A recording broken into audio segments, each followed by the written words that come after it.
Ya Nabi salam alaika,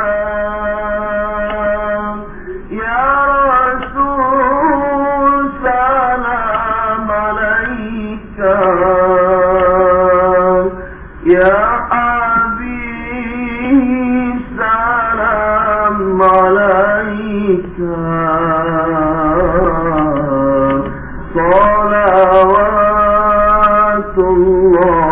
عليك أشرق البدر علينا فاختفت منه البدور مثله ما رأيناها قلت يا وجه السرور. Assalamualaikum warahmatullahi wabarakatuh. Waalaikumsalam warahmatullahi wabarakatuh. Subhanallah wa bihamdihi subhanallahil azim adada khalqihi wa ridha nafsihi wa zinata arshihi wa midada kalimatihi. Allahumma salli wa sallim ala sayyidina Muhammad wa ala alihi wa ashabihi wa man tabi'ahu bi ihsan ila yaumiddin. Subhanaka la ilma lana illa ma 'allamtana innaka antal alimul hakim. La haula wa la quwwata illa billahil aliyyil azim. Sadaqallahul azim. Ala sajdatul kiram, guru-guru yang insyaallah semuanya diberkahi oleh Allah. Amin. Bahagia sekali ikhwatal iman, saudara-saudariku yang kucintai karena Allah, pemirsa Cahaya Hati. Kita dibahagiakan oleh Allah. Hidup pagi ini menikmati hidangan dakwah, hidangan hidayah fajar yang tidak semua makhluk dipilih untuk menikmati hidangan hidayah ini. Allahu Akbar walillahil hamd. Dan kali ini kita akan membahas ciri-ciri mukmin bersama Al-Fadhil Ustaz Muhammad Sayyidullah. Masya Allah. Fadhil Ustaz. Bismillahirrahmanirrahim. Pemirsa Cahaya Hati rahimakumullah, para guru khususnya yang kita Ustaz Muhammad Ilham rahimakumullah. Ciri membentuk sebuah kualitas yang pada saatnya membentuk sebuah identitas. Hamba Allah yang beriman mempunyai cirinya yang menentukan identitas bahwa dia adalah orang-orang yang beriman. Di antara cirinya Allah langsung jelaskan dalam surat Al-Anfal ayat ke-8 ayat 2 sampai ayat 4. A'udzubillahi minasyaitonir rajim. Bismillahirrahmanirrahim. Innamal mu'minuna alladzina idza dzukirallah wajilat qulubuhum wa idza tuliyat 'alaihim ayatun zadatuhum imana wa 'ala rabbihim yatawakkalun. Ayat. Sesungguhnya hamba-hamba Allah yang beriman, ciri yang pertama adalah apabila disebut namanya ia tersentuh, bergetar hatinya. Bergetar hatinya itu karena zikir yang dilakukannya, istiqomah hatinya, akalnya, yang sebagaimana diungkapkan oleh guru kita Ustaz Ilham. Bahkan amalnya pun berzikir. Seperti dikisahkan ketika Rasulullah SAW selesai dari berdakwah, beliau istirahat di bawah pohon kurma. Ketika istirahat itu ada seorang kafir namanya Dastur dengan pedang yang berhunus sampai di leher Rasulullah SAW. Lalu Dastur ini ngomong, kalau seperti ini ya Rasulullah, hai Muhammad, siapa yang menolong kamu? Dengan kata-kata yang tegas, karena ia selalu berzikir, Allah yang menolong saya. Kata-kata yang disampaikan itulah membuat Dastur gemetar. Pedang yang sudah di leher Rasulullah SAW jatuh. Dia keringat keluar, bergetar semua tubuhnya. Lalu akhirnya pedang itu dipegang oleh Rasulullah SAW.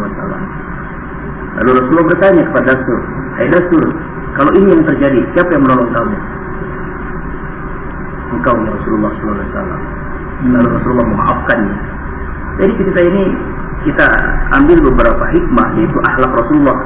Walaupun beliau mau dibunuh oleh Dastur, seorang kafir, tapi beliau memaafkan. Kemudian yang kedua, kata-kata Allah diucapkan oleh hamba Allah yang terdekat dengan Allah, bukan hanya dirinya, orang lain pun bergetar, tersentuh. Subhanallah. Siapa yang takut kepada Allah, maka Allah buat orang takut kepadanya. Dan Rasulullah itu luar biasa. Di antara orang-orang bertakwa yang paling bertakwa itu Imamul Muttaqin, imamnya orang-orang bertakwa. Jadi takutnya kepada Allah luar biasa, sehingga waktu dia menyebut Allah, semua takut. Tadi juga mengingatkan Rasulullah ketika mengomandoi perang, Allahu Akbar, waktu beliau berteriak Allahu Akbar memulai perang itu onta, kuda lawan semuanya bergetar, nyali lawan ciut semua. Hanya mereka kufar ini kalah sebelum kalah, jadi mental sudah kalah. Makanya tidak heran kam impiatin walidatin walabat bi'atan kabiratan bi'illah. Betapa banyak kelompok sedikit tapi benar-benar beriman, berkualitas imannya, mengalahkan kelompok mayoritas yang tidak beriman sekedar kuantitas jumlahnya doang, dengan izin Allah. Izin Allah, garis bawahi, izin Allah. Begini pula yang terjadi saat ini. Gaza yang diblokade, yang diembargo, penjara, jadi kota penjara oleh Zionis Israel. Sudah 4 tahun dibombardir, semua bom dijatuhkan, tetapi tidak sejengkal pun Israel bisa masuk. Kenapa? Karena Hamas, mujahidin Hamas itu hamba-hamba Allah yang beriman, yang berkualitas, yang melahirkan generasi yang hafal Quran. Lanjutkan Ustaz. Jadi hamba Allah yang beriman, identitasnya adalah apabila disebut nama Allah dia bergetar, tersentuh karena selalu berzikir kepadanya, maka tersentuh hatinya. Kemudian yang kedua, wa idza tuliyat alaihim zadatum iman. Apabila dibacakan ayat-ayat Allah, bertambah imannya. Ada beberapa ayat-ayat Allah, kalau saya Muhammad Al-Syefido membagi 2. Ada namanya ayat tercipta, ada ayat yang terucap. Kalau Pak Arifin menambahkan dengan ayat yang hidup, ya, yaitu alam semesta ini, ayat-ayat yang tercipta. Lalu ayat-ayat terucap adalah Al-Quran, firman Allah. Kemudian ada ayat hidup, yaitu Rasulullah Muhammad SAW. Apabila dibacakan ayat yang tadi itu, hamba Allah yang beriman, identitas seorang mukmin, bertambah imannya. Imam Abu Hanifah membagi iman itu ada beberapa golongan. Ada yang namanya iman yang yazid, wala yanqus, naik, tidak pernah berkurang. Inilah iman yang terbaik. Para nabi, para rasul, para wali Allah, para kekasih Allah, imannya nabi itu naik terus. Apapun yang terjadi, dikasih musibah sama naik, dikasih kekayaan sama naik. Itu ingat Nabi Sulaiman, ya. Semakin kau kayakan aku, semakin kau beri pengetahuan padaku, semakin kau luaskan kekuasaanku, semakin aku tersungkur sujud menangis padamu. Hebat ya? Kita semakin kaya makin sombong, makin tinggi jabatan makin ragu, lupa, makin populer jadi apa? Kalau nggak apa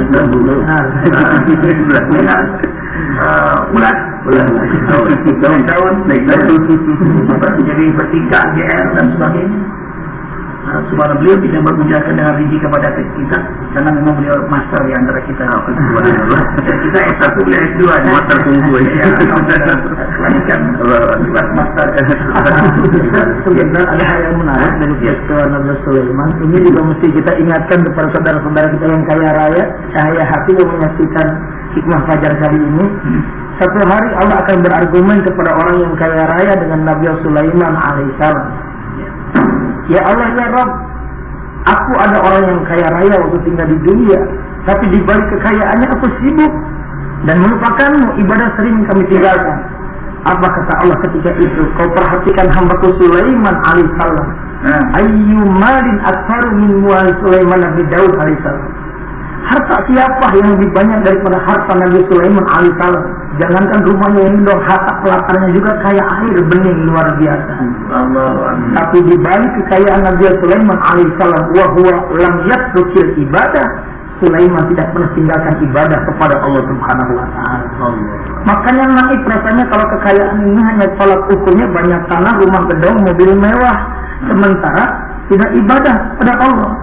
Mungkin orang yang banyak harta begitu kalau tidak ibadah kepada Allah jauh lebih miskin daripada orang yang miskin yang mau sujud kepada Allah Subhanahu wa taala. Oleh karena itu ingat, hai saudara-saudaraku yang kaya raya, ayo dan berbagi cerita dan kebahagiaan kepada saudara kita yang itu. Subhanallah. Makanya orang kaya diajar ditanya dari mana hartanya lalu manakan. Kadang-kadang orang miskin, siapa yang ditanya? Ada. Malah sampai kalau orang kaya itu masuk surganya itu 300 tahun, 300.000 tahun sebelum orang-orang miskin yang taat kepada Allah. Sudah biasanya sudah mungkin menjadi kita ini nggak kaya itu luar biasa ya. Iman para nabi itu seperti itu, jadi selalu naik dia apapun yang terjadi dalam dirinya ya. Nabi Ayub alaihissalam sakit luar biasa, tapi imannya semakin dekat kepada Allah, semakin naik imannya. Tapi bukan berarti pemirsa kita berkere-kere ya. Dalam dunia justru nilai syukur lebih tinggi daripada nilai sabar. Karena orang sabar itu udah nggak ada pilihan lagi. Dia memang keadaannya begitu. Apa dia? Kalau orang syukur dia punya kekayaan, dia bisa maksiat, dia bisa apapun. Tapi dia gunakan untuk dekat dengan Allah. Makanya nilai syukur lebih tinggi dari nilai sabar. Supaya yang kaya senang juga nih. Makin kaya dia, makin dermawan dia. Makin kaya dia, makin banyak bini. Dia jadi bawakan. Makin banyak bersyukur. Di antaranya hamba Allah yang banyak bersyukur.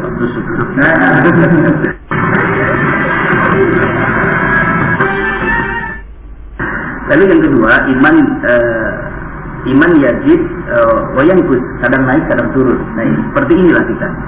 Ketika majelis ta'lim, majelis zikir hadir, itu biasanya semangat ibadahnya tuh luar biasa. Tapi pulang dari majelis ilmu, pulang dari majelis zikir, kembali ke keluarga, ke aktivitas kehidupan sehari itu biasanya kita ini menurun.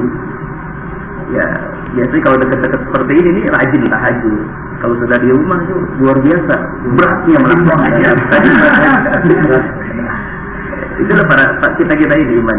Makanya Rasulullah mengajarkan jadidu imanukum bi dzikrillah ilaha illallah. Perbaharilah iman kalian dengan memperhebat zikir la ilaha illallah di antaranya. Saya teringat kisah tentang bagaimana cara orang beriman, di antaranya tadi sabar dalam melaksanakan perintah Allah, termasuk ketika diuji semakin naik imannya. Ngomong-ngomong Nabi Ayub, ingat beliau semakin diuji semakin naik imannya, semakin diuji semakin naik imannya. Pertama diuji dia sakit, istrinya pergi, naik lagi imannya. Tinggalkan lagi, anaknya pergi lagi, sampai habis seluruh badannya dan membusuk keluar cacing-cacing. Tapi terus sholatnya tidak berubah, tidak berhenti. Bahkan dalam sebuah cerita kisah disebutkan para Nabi Ayub diantaranya yang sakit, satu riwayat mengatakan 18 tahun, satu riwayat lagi mengatakan 38 tahun. Ya, yang mana masyhur kita kurang tahu. Yang jelas setiap sampai mau sholat tuh dikeluarkan tuh bilatung-bilatung dari tubuhnya, disimpan di atas meja, dan kalau dari sholat dimasukkan lagi tanpa kesalahan lupa. Bilatung itu jamak di bilatung. Iya, kalau bilatung kalau bilatung itu banyak. Beda bahasa ya. Nah, kemudian karena habis dagingnya, akhirnya dimakan, saling makan tuh bilatung itu. Bilatung saling makan, tinggal 2 bilatung yang besar menuju hati. Ketika mau dimakan hati itu, Nabi Ayub sudah tangan. Ya Rob, silakan daging dan tulang habis, tapi hati ini mengingat engkau. Gimana kalau mengingat engkau beribadah, mempertanya iman, kalau hati dimakan.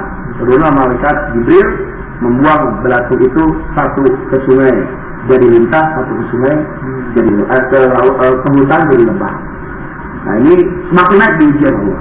Maka subhanallah, di antara tanda keimanan tadi, kalau kita yajib naiknya setelah kumpul dengan para guru, para sahabat, para alim, turun kalau kita sudah kita sendiri. Nah, alhamdulillah. Ya, karena itu baru iman dengan memperhebat zikir di antaranya. Lalu yang ketiga, karena waktu, iman yang la yazid wa la yanqus, tidak pernah naik dan tidak pernah turun. Monoton juga. Ya. Ini malaikat. malaikat itu tidak pernah naik, tidak pernah turun karena memang beliau tidak punya nafsu. Ya, makanya tidak pernah turun dia. Dari awal penciptaan sampai kiamat malaikat garis bawah ini kata nih, malaikat imannya tidak pernah turun, tidak naik stabil ya, karena tidak punya nafsu. Sementara yang punya nafsu bisa naik melebihi malaikat, bisa turun lebih rendah daripada hewan. Subhanallah, Allahu Akbar. Dan yang keempat, yang terakhir, iman yang yang terus turun, tidak pernah yazid. Itulah orang-orang munafik, orang-orang zalim, orang-orang asi, orang-orang yang suka melakukan maksiat. Bahkan ada yang senang dengan maksiat. Ini nauzubillah min dzalik. Yang hatinya sudah mayit dia. Hati sudah mayit ini sudah tertutup. Karena memang kesenangannya dengan maksiat, malah dia merasa hidupnya adalah maksiat gitu.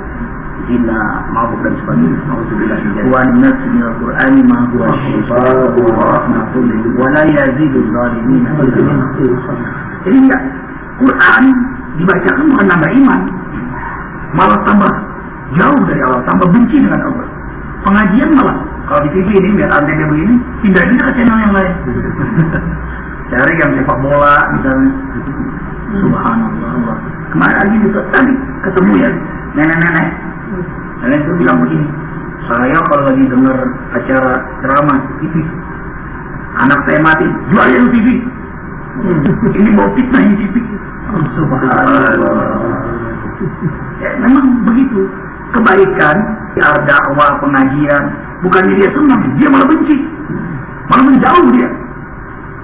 Begitu channel azan, maghrib, Allahu Akbar, Allahu Akbar, cari channel lain lagi. Ada juga. Itu antum muadzin.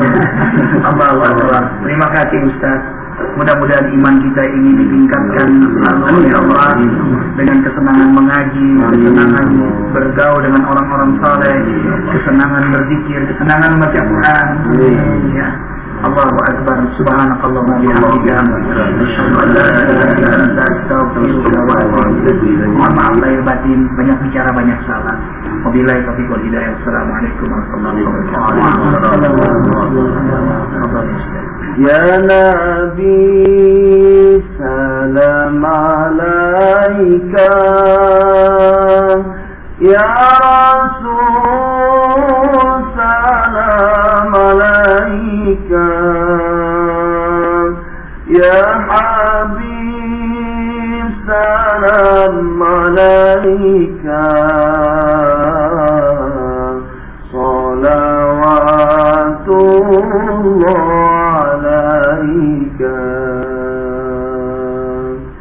Anta syamsun, anta badrun,